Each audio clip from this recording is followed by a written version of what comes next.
Bismillahirrahmanirrahim. Assalamualaikum warahmatullahi wabarakatuh. Innal hamdalillah nahmaduhu wa nasta'inuhu wa nastaghfiruh wa na'udzu billahi min shururi anfusina wa min sayyiati a'malina. May yahdihillahu fala mudilla lahu wa may yudlil fala hadiyalah. Wa ashhadu an la ilaha illallah wahdahu la syarika lah. Wa ashhadu anna Muhammadan abduhu wa rasuluhu alladzi la nabiyya ba'dah. Allahumma salli wa sallim wa barik ala nabiyyina Muhammadin wa ala alihi wa ashabihi ajma'in wa man tabi'ahum bi ihsanin ila yaumiddin, amma ba'd. Ma'asyiral musyahidin, ma'asyiral mustami'in, para pemirsa rahimani wa rahimakumullah. Alhamdulillahi rabbil alamin. Pada kesempatan Rabu sore ini 6 Muharram 1442 Hijriah atau 26 Agustus 2020, kita kembali membahas kitab Al-Fawaidul Manthuratu Khutabun wa Nasaihu wa Kalimatun wa Maqalat, yaitu faidah-faidah yang berserakan dari khutbah-khutbah, nasihat-nasihat, kalimat ataupun artikel-artikel yang disusun oleh Syekh Profesor Dr. Abdul Razak bin Abdul Muhsin Al-Badr hafizahumallahu ta'ala. Para pemirsa rahimani wa rahimakumullah, sore ini kita akan membahas satu subjudul Salamatus Sadri wal Lisan, ya, tentang selamatnya atau sucinya hati, ya, atau dada dan lisan kita. Materi-materi yang sebelumnya pun yang pernah kita bahas adalah adalah berkaitan dengan hati, ya, seperti sebelumnya tentang ahwalul qalbi wa ilajuhu, yaitu kondisi hati dan bagaimana penawar hati yang sakit atau yang bahkan mati, ya. Kemudian pembahasan yang sebelumnya juga yaitu tentang islahul qulub, ya, memperbaiki hati, dan sekarang juga masih berkaitan dengan masalah itu. Namun di sini ada penambahan yaitu tentang lisan, ya, salamatus sadri wal lisan, ya, bagaimana membuat hati dan lisan kita itu bersih, suci dan selamat, ya, selamat dari berbagai macam sifat-sifat buruk. Para pemirsa rahimani wa rahimakumullah, sesungguhnya, ya, disebutkan oleh Syekh, sesungguhnya di antara ciri-ciri orang-orang beriman yang paling jelas atau paling nampak ciri-ciri tersebut yang menunjukkan kesempurnaan keimanan mereka dan kebaikan agama mereka dan juga ketinggian akhlak mereka adalah salamatu sudurihim wa alsinatihim, yaitu selamatnya atau bersihnya dan sucinya dada, ya, hati mereka dan lisan mereka, ya, dari berbagai macam keburukan tijaha ikhwanihimul mu'minin, ya, kepada terkhusus saudara-saudara mereka kaum mukminin. Maka disebutkan di sini falaisa fi qulubihim hasadun, maka orang-orang beriman yang benar keimanannya, yang bersih hatinya dan lisannya, tidak ada sama sekali hasad, iri atau dengki, ya, pada saudara-saudara mereka kaum mukminin, maksudnya saudara seiman, saudara seislam, ya. Dan tidak ada pula pada lisan-lisan mereka yakni perkataan-perkataan yang buruk, ghibah, namimah, bohong, dusta, ataupun menghina, mencela, apalagi sampai mencaci maki, ya. Bahkan yang ada dari lisan dan hati mereka adalah al-mahabbah wal khair, kecintaan yang sejati, kebaikan, rahmat, ya, kemudian ihsan, perbuatan baik, al-ataf, yaitu belas kasihan, kelemah lembutan, memuliakan, dan seterusnya, ya. Dan tidak ada yang terucap dari lisan mereka kecuali hal-hal yang juga bermanfaat, ya. Dan mereka lah yang Allah Subhanahu wa taala maksud dalam firman-Nya dalam surat Al-Hasyr ayat ke-10, walladzina ja'u min ba'dihim yaquluna rabbana ighfir lana wa li ikhwanina alladzina sabaquna bil iman wa la taj'al fi qulubina ghillan lil ladzina amanu rabbana innaka ra'ufur rahim.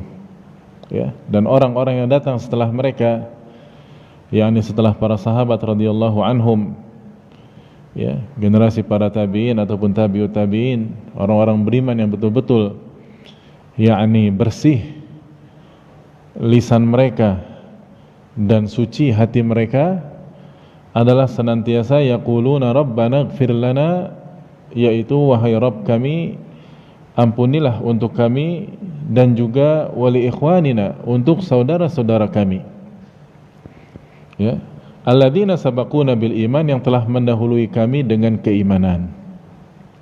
Ya. Kemudian wala taj'al fi qulubina ghillan lil ladzina amanu, dan janganlah engkau jadikan pada hati kami ya Allah ghil, yaitu rasa dengki, rasa benci, iri, hasad dan yang sejenisnya, lil ladzina amanu, terhadap orang-orang beriman ya Allah. Rabbana innaka raufur rahim, wahai Rabb kami, sesungguhnya engkau maha, yakni penyantun, maha lembut dan maha penyayang. Yang perlu kita perhatikan dari ayat barusan surat Al-Hasyr ayat ke-10 ini, para pemirsa rahimakumullah, di sini Allah Subhanahu wa taala menyifati orang-orang beriman, walladzina ja'u min ba'dihim, orang-orang yang datang setelah para sahabat radhiyallahu anhum, orang-orang beriman yang betul-betul beriman dengan sejati, dengan benar, adalah tersifatkan dengan dua sifat besar. Yang pertama adalah berkaitan dengan lisan, dan yang kedua berkaitan dengan hati. Adapun yang berkaitan dengan lisan, maka firman Allah Subhanahu wa taala yang dimaksud adalah yaquluna rabbana ighfir lana wa li ikhwanina alladzina sabaquna bil iman. Jadi mereka mendoakan kebaikan untuk saudara-saudara mereka beriman. Ini menunjukkan yakni lisan yang baik, menunjukkan bahwasannya mereka selalu berkata baik kepada saudara mereka, bahkan ketika saudara mereka pun tidak ada pada mereka, mereka mendoakan kebaikan untuk saudara-saudara mereka itu. Ya, ini yang berkaitan dengan yakni berkaitan dengan lisan. Maka dikatakan falaisat fi alsinatihim tijaha ikhwanihimul mu'minina illa nusha wad du'a. Ya, tidak ada pada lisan mereka, ya, terhadap saudara-saudara mereka beriman kecuali nush, yaitu perkataan yang baik, yang suci, yang bersih, dan doa. Adapun yang berkaitan dengan hati, maka yaitu wala taj'al fi qulubina ghillan lil ladzina amanu. Ya Allah, jangan jadikan ya pada hati kami ghil, itu tadi ya, yaitu kebencian, ya, kesempitan, iri, hasad dan yang sejenisnya. Jadi hati mereka pun salim, hati mereka selamat, qalbun salim, yang pernah kita bahas beberapa pertemuan yang lalu dalam surat Asy-Syu'ara ayat 89 ya, kalau tidak salah. Di situ yauma la yanfa'u malun wala banun, doa Nabi Ibrahim ya, ayat 88 dan 89, illa man atallaha biqalbin salim. Di hari itu kata Nabi Ibrahim adalah hari yang ini tidak bermanfaat lagi apapun harta ataupun anak-anak, kecuali orang yang datang kepada Allah dengan membawa hati yang salim, hati yang suci, hati yang selamat. Dan kita juga sudah bahas tentang keterkaitan antara seluruh anggota badan dengan hati, bahwasannya hati ini adalah malikun, raja, komandannya, dan wal a'dha ya, dan al jawarih, yaitu anggota badan ini adalah junuduhu ya, pasukannya, anggotanya yang taat dan patuh. Maka tidak syak lagi mengapa lisan bisa keluar kata-kata yang baik, doa-doa yang baik, karena hati yang bersih tentunya, dan hati yang suci. Disebutkan di dalam kitab bahwa inna salamata sadri wal lisan huma min awdahid dalail wa asdaqil barahini ala tamamil imani wa kamalihi. Sesungguhnya selamatnya hati dan lisan, keduanya ini merupakan petunjuk yang paling jelas dan bukti yang paling otentik atas sempurnanya keimanan seseorang. Oleh karena itu para salafus saleh, para ulama terdahulu, para pendahulu kita yang saleh, mereka menganggap orang yang paling baik di antara mereka adalah orang yang salimus sadri, orang yang hatinya, dadanya itu selamat dari berbagai macam kedengkian dan hasad. Salimul lisan, yang selamat juga lisannya dari berbagai macam kedustaan, ghibah, namimah dan yang sejenisnya. Kita bisa lihat misalkan satu riwayat disebutkan dari Iyas bin Muawiyah bin Qurrah rahimahullah. Beliau pernah mengatakan, kana afdaluhum indahum, ay as-salaf, adalah yang paling utama dan paling mulia menurut mereka para salafus saleh. Yang maksudnya para sahabat, para tabi'in radhiyallahu taala anhum ajma'in, ay as-salaf, ya para salafus saleh secara umum, aslamahum suduran wa aqallahum ghibatan, adalah orang yang paling selamat hatinya, dadanya, dan yang paling sedikit gibahnya. Ini orang yang paling afdal, yang paling utama menurut salafus saleh. Ya, oleh karena itu bisa kita lihat para sahabat radhiyallahu anhum, kenapa Abu Bakar As-Siddiq orang yang paling utama setelah nabinya Muhammad SAW. Kita bisa lihat hati dan lisan beliau radhiyallahu anhu. Kenapa Umar bin Khattab selanjutnya? Kenapa Utsman bin Affan? Kenapa Ali bin Abi Thalib? Kenapa para sahabat-sahabat yang dijamin masuk surga itu adalah orang-orang yang paling utama? Karena ternyata mereka itu orang-orang yang hati dan dada mereka dan lisan mereka itu suci dan bersih. Ada riwayat yang lain berkata Al-Imam Sufyan bin Dinar rahimahullah, qultu li Abi Bishrin, aku bertanya kepada Abu Bishr, akhbirni an a'mali man kana qablana, beritahu aku tentang amalan-amalan orang-orang sebelum kita ini. Qal, lalu Abu Bishrin, salah satu tabi'in ini mengatakan, kanu ya'maluna yasiran wa yu'jaruna katsiran. Mereka itu beramal sedikit, ya, tidak begitu banyak, namun pahala mereka diberikan pahala oleh Allah banyak sekali. Qala qultu wa lima dzak? Aku katakan, kenapa bisa begitu? Lalu apa kata beliau? Qala li salamati sudurihim, karena hati mereka yang suci dan bersih membuat, ya, kualitas amalan mereka itu tinggi dan besar pahalanya di sisi Allah Subhanahu wa taala.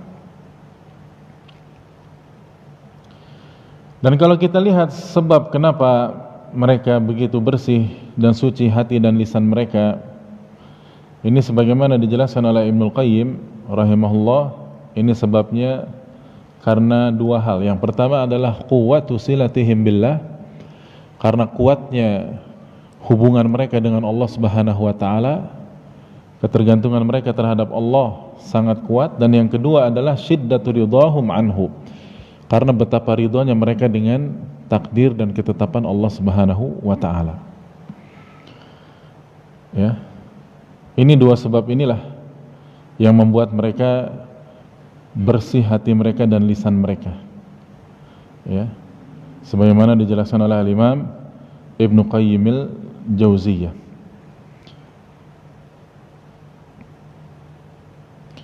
Satu riwayat berikutnya, pernah ketika sahabat yang bernama Abu Dujanah radhiyallahu taala anhu, yakni sakit, ya, sakit parah menjelang matinya, ya, beberapa orang sahabat yang lainnya menjenguknya,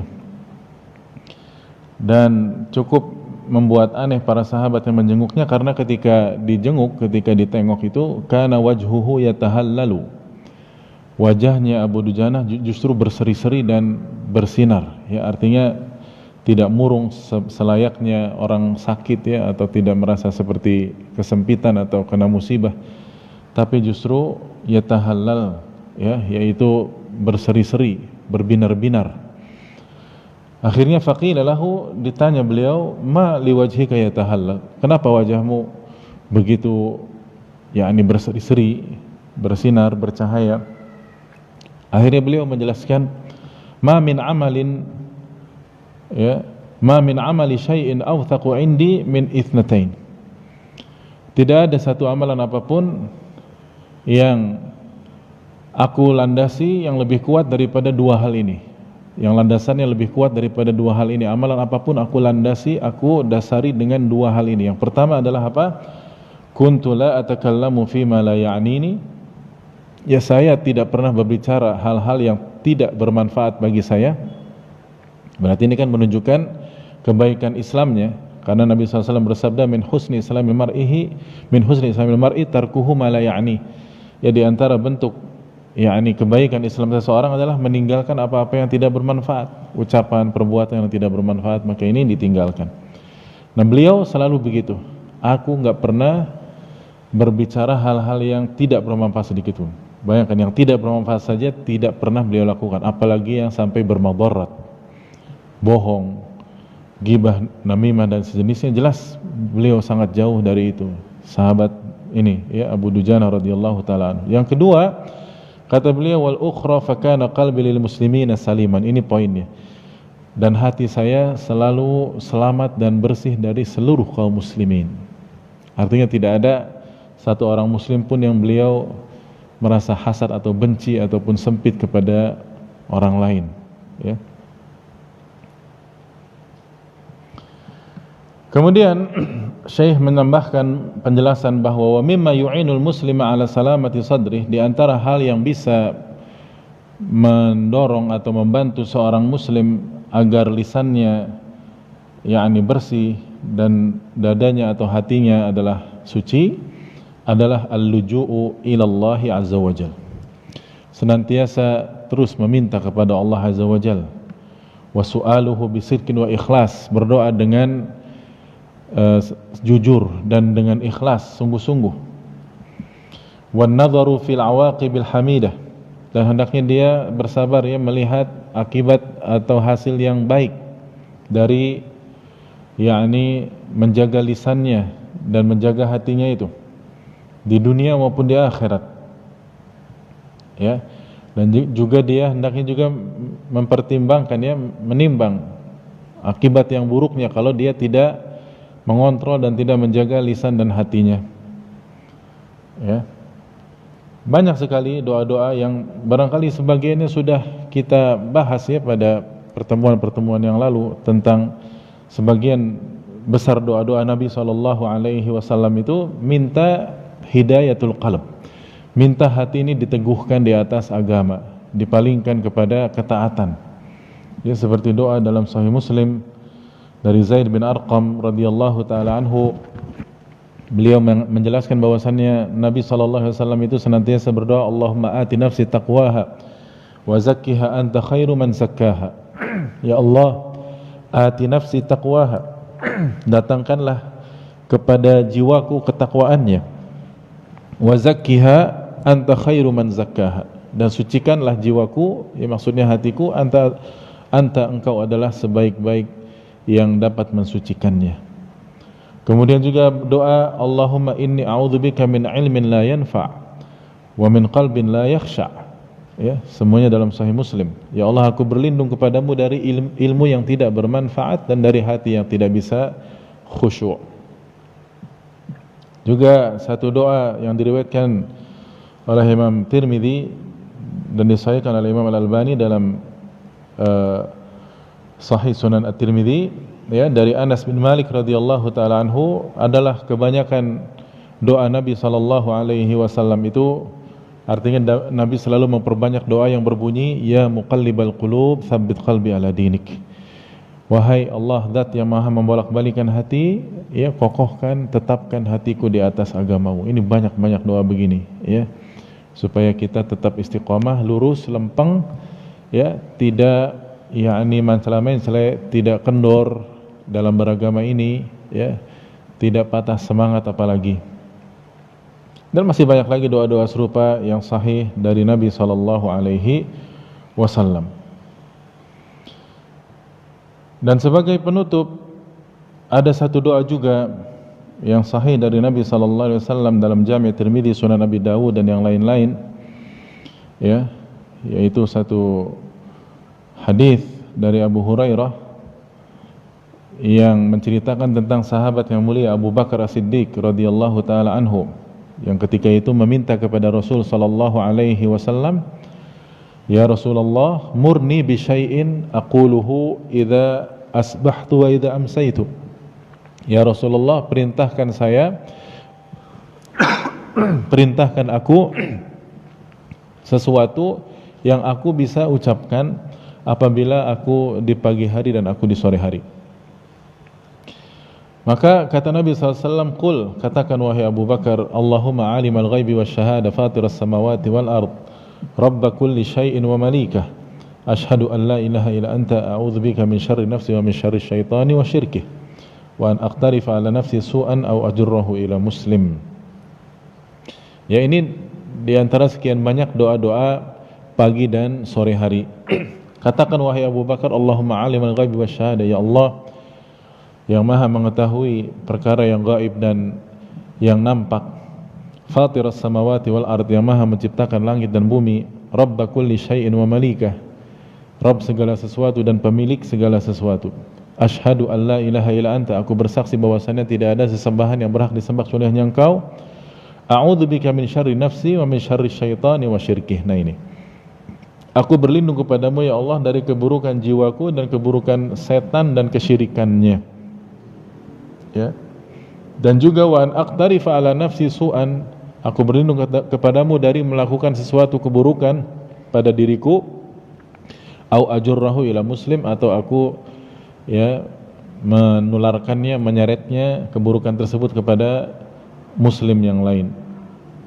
Kata Rasulullah, "Qulhu idza asbahta wa idza amsayta wa idza akhadta majja'aka." Katakan itu, ucapkan doa tadi wahai Abu Bakar apabila kamu berada di pagi hari atau di waktu sore hari atau ketika kamu mau tidur.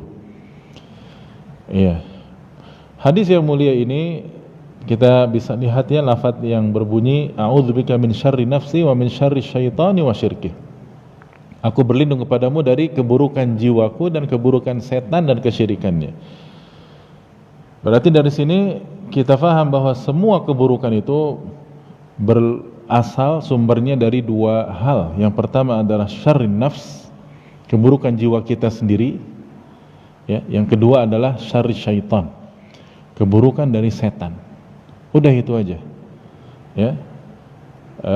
Keburukan itu dua hal itu aja. Jadi kalau kita buruk, naudzubillah, kalau seseorang buruk, ya, itu sebabnya dua. Mungkin memang dari setan, syaitan yang menggoda dia, merusak dia, atau karena memang dirinya lah yang buruk, jiwanya sudah jelek. Makanya ya, kita sering dengar waktu bulan Ramadan, ya, bahwasanya syaitan-syaitan dibelenggu. Tapi kenapa banyak orang yang, yakni, pada kelihatan kakinya di rumah-rumah makan, di warung-warung makan, di warteg, ya, katanya setan pada dibelenggu. Harusnya kan nggak ada yang maksiat pada Allah. Kita katakan ya, dianya juga setan. Masalahnya dianya juga adalah keburukannya dari dirinya sendiri. Begitu penafsiran para ulama. Dan juga syaitan ada dua macam. Bukankah syaitan, kata Allah, minal jinnati wan nas, dari kalangan jin dan juga manusia. Nah, dari sini, ya, hendaknya kita selalu berlindung kepada Allah, meminta kepada Allah, pertama kebaikan, keistiqomahan, yang kedua berlindung pada Allah, yaitu dari keburukan, baik keburukan kita sendiri ataupun, ya, keburukan dari syaitan.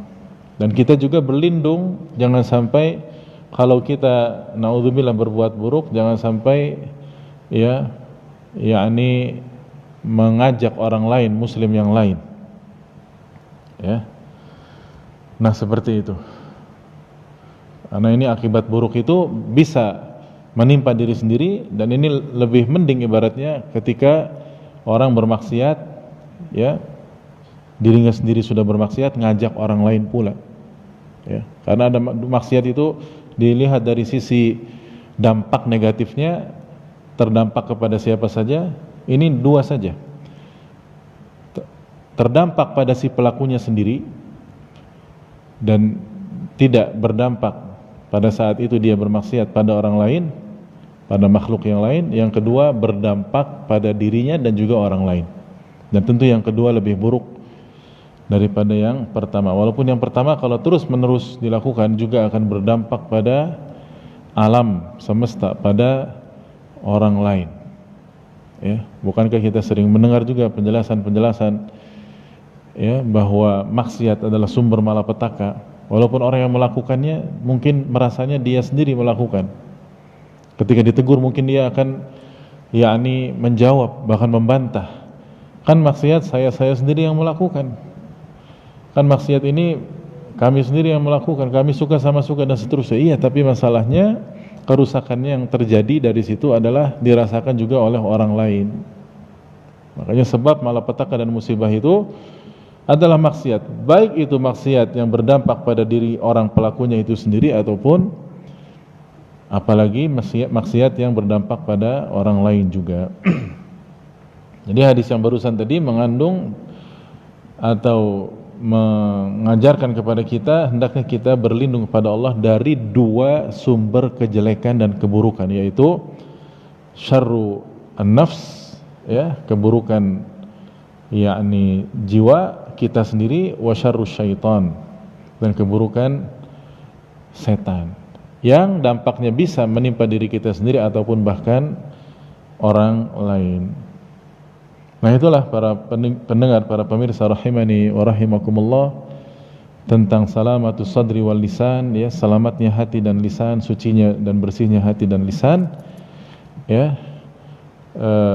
Dan hendaknya kita banyak-banyak berdoa, meminta kebaikan dan berlindung dari segala keburukan pada Allah Subhanahu wa taala, karena dengan hati yang suci, lisan yang bersih, nilai pahala amal kita itu sangat insyaallah berkualitas dan besar di sisi Allah Subhanahu wa taala. Semoga Allah mudahkan kita semua untuk itu semua, ya, untuk melakukan hal-hal yang diridhai oleh Allah Subhanahu wa taala dan melindungi kita dari segala kejahatan, keburukan dan kejelekan lisan dan hati kita. Atas segala kekurangan mohon maaf sebesar-besarnya. Wassallallahu ala nabiyyina Muhammadin wa ala alihi wa sahbihi ajma'in. Subhanakallahumma bihamdika asyhadu an la ilaha illa anta astaghfiruka wa atubu ilaik. Wassalamu alaikum warahmatullahi wabarakatuh.